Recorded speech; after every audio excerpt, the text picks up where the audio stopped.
एक व्यक्ति दुनिया के सबसे बड़े संस्थान से पढ़ के आता है, उसे एक बहुत बढ़िया नौकरी मिलती है, आईएएस लेवल की। जब वो अपने ऑफिस में बैठता है, उसके चपरासी उसका सम्मान नहीं करते हैं। वह पानी मांगता है, पानी नहीं पाता है। उसके टेबल पे जो फाइल रखनी है, जब चपरासी फाइल लेके आता है, फाइल फेंक के चला जाता है।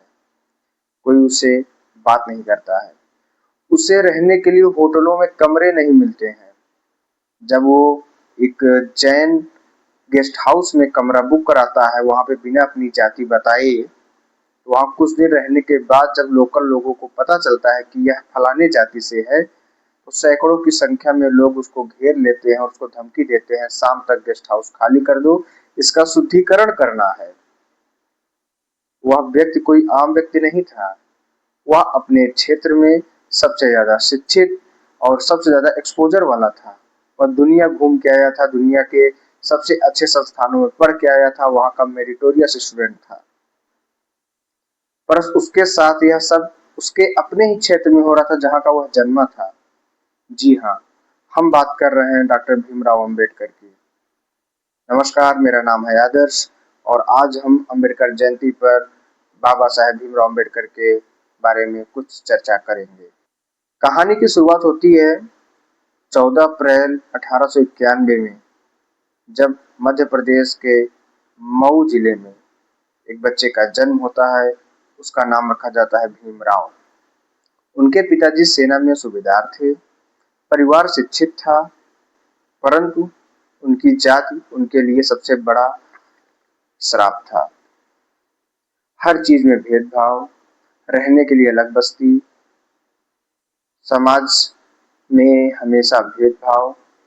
इन्हीं सब परिस्थितियों से भीमराव जी का बचपन गुजरा।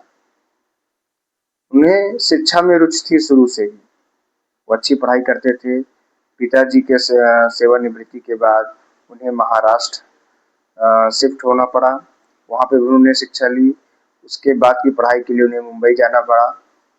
मुंबई गए, वहाँ के सबसे अच्छे कॉलेज में एडमिशन लिया, परंतु रहने के लिए कमरे बहुत छोटे थे।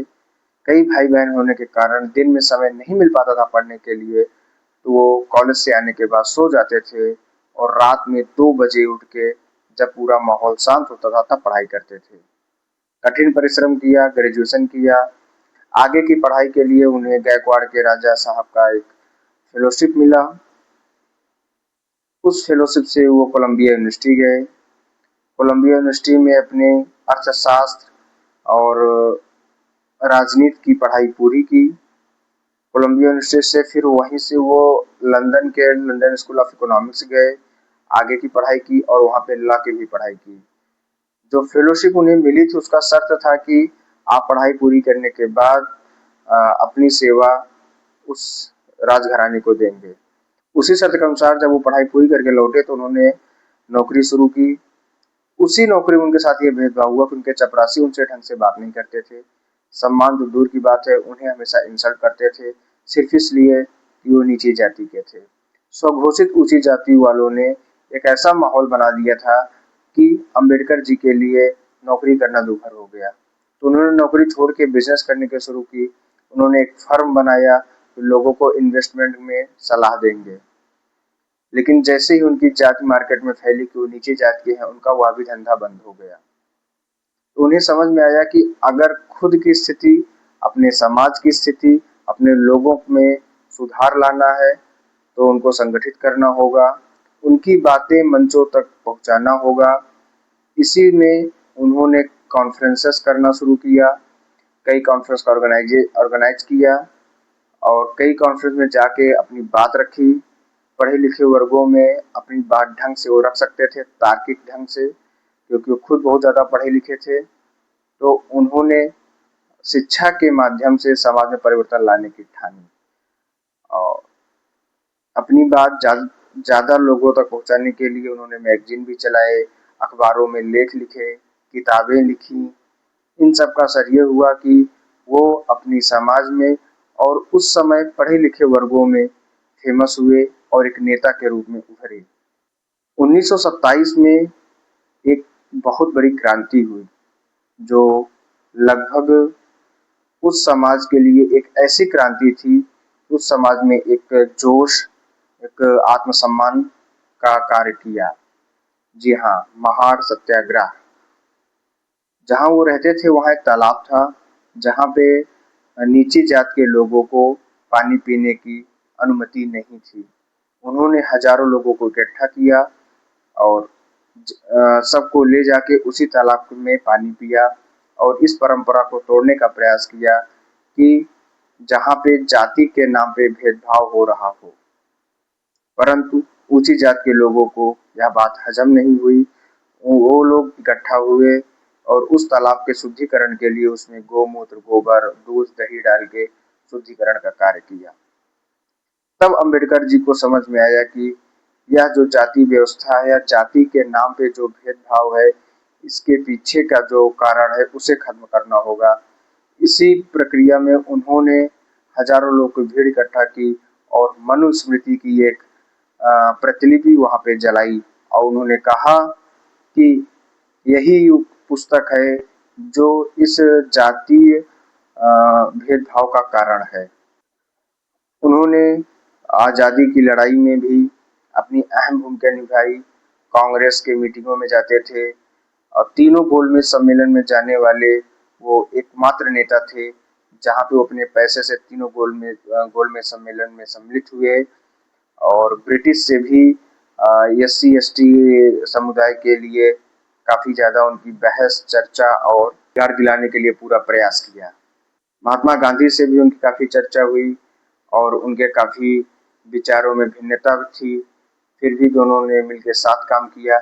जब भारत आजाद होने वाला था, संविधान सभा का निर्माण होना था, तो एक ऐसे व्यक्ति की आवश्यकता थी जो एक बहुत बड़े वर्ग, जो कि एससी वर्ग आज कहा जाता है, उसके लिए कुछ कार्य कर सके। अंबेडकर जी जो कि कानून की भी पढ़ाई किए थे, विदेश से भी पढ़े हुए थे, तो उनको उसमें सम्मिलित किया गया। उन्हें ड्राफ्टिंग कमेटी का हेड बनाया गया और उन्होंने अपना बहुत महत्वपूर्ण योगदान दिया संविधान के निर्माण में।